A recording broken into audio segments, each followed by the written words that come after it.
Meus amigos do Campeonato Brasileiro, porque acabou finalmente a 35ª rodada da competição. E na primeira partida, logo após a perda da Copa Sul-Americana, o Cruzeiro voltou a decepcionar os pouco mais de 20 mil torcedores que foram ao Mineirão.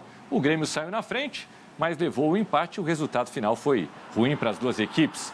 Será que foi pior para o Cruzeiro, pior para o Grêmio? Você vai analisar, Júlia, aí a gente já tem os melhores momentos. Acho que o Grêmio faz 1-0 no momento em que o Cruzeiro já era melhor na partida ou não, Júlio? Sim. Acho que o Cruzeiro foi melhor a partida inteira.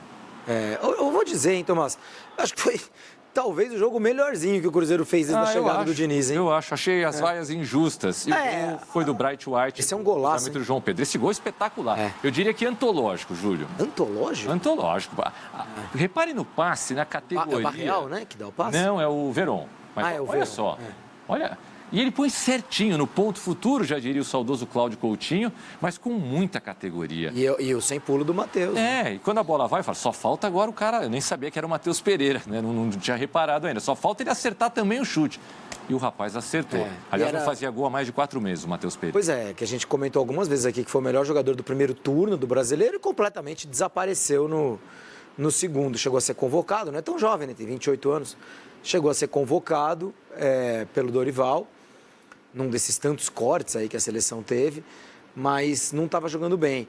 Essa jogada do Lautaro, né, já com o carrinho, com a bola lá na forquilha, no travessão. Comecinho do jogo, né? A gente está vendo os lances agora. Eu achei que o Grêmio jogou bem. Achei que o Cruzeiro. O Grêmio deu espaço. O Grêmio que veio com o Rodrigo Caio, né, como titular.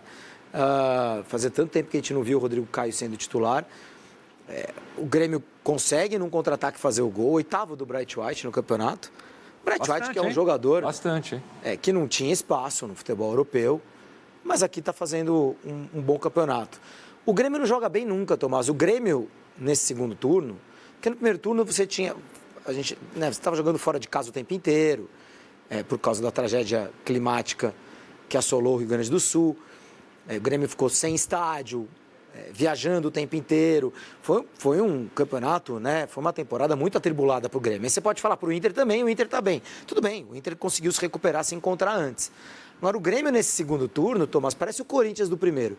Parece que todo jogo é muito ruim. Né? Todo jogo do Grêmio é difícil de ver, né? Para o torcedor gremista é complicado. Aí a gente está vendo o time... essa é a grande chance. Essa é a grande chance. Pelo Dodge, né? Podia ter mudado a história do jogo. Para fazer 2-0. Não é matar o jogo, mas é fazer 2-0. É jogar muita pressão para cima do Cruzeiro. No tal do contra-ataque que o Renato sempre busca muito quando joga contra o Diniz. E é um duelo que tem se repetido aí nos últimos 4 anos. No alto nível do futebol brasileiro. O Diniz em vários times, o Renato sempre no Grêmio, né?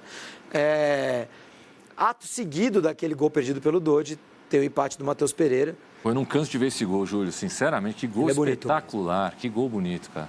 Ele é um belíssimo gol. E aí, no segundo tempo, só o Cruzeiro jogou, né? Assim, achei que foi um jogo que o Cruzeiro poderia ter vencido. Depois de uma derrota como foi contra o Racing, em que o time decepcionou, o técnico decepcionou, a torcida decepcionou, né? Ninguém foi bem, né? No Cruzeiro, na final da Sul-Americana. 6 mil pessoas no Paraguai contra a torcida, né? Contra 33 mil argentinos. Assim, acho que o Cruzeiro deixou, para dizer o mínimo, deixou de dar uma demonstração de grandeza, grande como ele sempre foi. Não, nem sempre foi. O Cruzeiro é um desses times que surgiram ao longo do século passado e se transformaram em grandes. Eles não são originários, né? Sim. Surgiram, cresceram e se transformaram em gigantes do futebol brasileiro. A década de 60 que muda o futebol de Minas Gerais e até então o futebol mineiro não tinha, por exemplo, jogadores na seleção. Era muito raro um jogador mineiro ser convocado. O Mineirão muda a história. Mineirão muda a história. E o Cruzeiro foi pequeno contra o Racing, a torcida foi pequena. Hoje, 20 mil pessoas, foi o segundo pior público, se não me engano, da temporada. Teve um público pior na Sul-Americana, um daqueles jogos lá contra a Aliança Petroleira, enfim, aquele jogo do 3-0 que ficou 3-3. Mas o Cruzeiro jogou bem. Agora, no fim do jogo, a torcida vaiou, e eu acho que a vaia é menos pelo jogo e mais pelo contexto. Ouso dizer que se o Cruzeiro tivesse vencido hoje, teria sido vaiado do mesmo jeito. Claro que é um C, né? É uma hipótese. E o Fernando Diniz, que tinha saído de campo antes das vaias, Né? O Fernando Diniz tinha saído, então acabou o jogo, ele saiu. Aí a torcida começou a vaiar e começou, ei, Diniz, vai tomar suco de caju e tal, né? Aquela coisa de sempre que a gente já conhece. Aí o Diniz voltou pro campo para xingar, para reclamar com o Klaus, que também não tem cabimento, né? Pô, saiu, vai lá, vai pro vestiário, esfria a cabeça. Ele voltou para reclamar com o Klaus e a gente já fala desse lance. E aí a torcida estava justamente xingando o Diniz e o time. Então, se ele não tinha ouvido, dessa vez ouviu. E ele foi reclamar com o Klaus por um lance no segundo tempo, em que o Rodrigo Caio derruba o Veron. Gente, o Veron estava indo para dentro do gol. O Klaus não dá nem falta. E era lance para expulsão. Não era pênalti, foi fora da área, mas era lance para expulsão. O VAR deveria ter chamado o Klaus. Bom, não sei. O Klaus viu também, né? Aquela história que eu falo sempre. O Klaus estava a 3 metros do lance e acho que o Klaus errou. E, na minha opinião, o Klaus errou. É uma interpretação. Se o Klaus entendeu que não houve força suficiente e tal, aí realmente o VAR não precisa... O VAR, no máximo, tem que fazer a consulta. Ó, o que você achou desse lance? Achei que não teve força, mas você viu? Então tá bom, então tá certo. Mas era um lance para mim, para vermelho, e nem falta foi marcada. Mas é um lance do jogo, né, Tomás?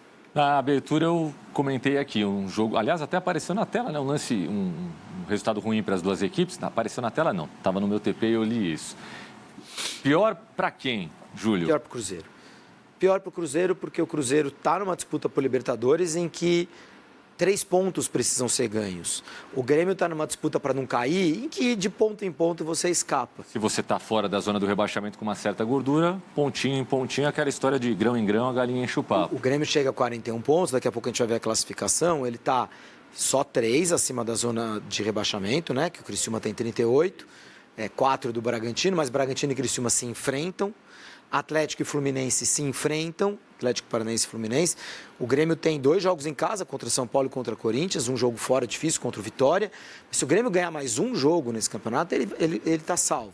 Se ele empatar 2 jogos, 2 ou 3, talvez ele se salve. Já o Cruzeiro não, o Cruzeiro precisa ganhar os jogos para ficar na frente do Corinthians, do Bahia e para ir para uma pré-Libertadores. São jogos aí complicados, porque vai pegar um Bragantino desesperado na casa do adversário, vai pegar um Palmeiras que briga pelo título e vai pegar um Juventude... Talvez precisando do resultado. De Caxias que talvez precise do resultado. Eu consigo enxergar o Cruzeiro não ganhar nenhum desses 3 jogos. E eu acho até provável que o Cruzeiro não ganhe nenhum desses 3 jogos, ainda que tenha jogado um pouco melhor hoje.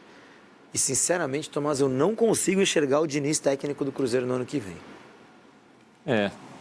E eu não estou aqui pedindo a cabeça de ninguém. Não, mas eu já pensei nisso várias vezes. Mas acho que não deu match. A gente viu os números, o aproveitamento pífio de 30%, 2 vitórias só em 12 jogos, acho que isso, 2 vitórias, 5 empates e 5 derrotas. É difícil, a não ser que o Cruzeiro dê uma arrancada nessa reta final, consiga 2 boas vitórias, a classificação para a Libertadores, ainda assim acho que ele corre risco, né? Aí de novo na tela o aproveitamento dele, isso mesmo, 2 vitórias pífio, apenas em 12 jogos. É um começo muito parecido com o dele no Atlético Paranaense, com o dele no Vasco. São o Santos, né? No Santos também, acho que foi assim. Sim. Em vários momentos da carreira do Diniz, no São Paulo, no Fluminense, ele já começa bem. Ele já começa e aí as coisas vão melhorando. Depois podem até piorar e tal. Aí entra naquela discussão, Diniz isso, Diniz aquilo e tal. Mas com o Cruzeiro nunca foi bom. Nunca foi bom. E o Cruzeiro hoje tem um dono. Então na verdade, a gente acha isso, Tomás, mas a única coisa que importa é o que o dono acha, né? Sim. O Pedrinho. Não, foi uma aposta minha, eu confio no cara, gosto dele pessoalmente, ele vai seguir no ano que vem. Agora, a torcida já deu a letra hoje, né? O trabalho do Diniz vai ser sempre sob muita pressão, a não ser que venha um bom resultado, uma sequência de bons resultados.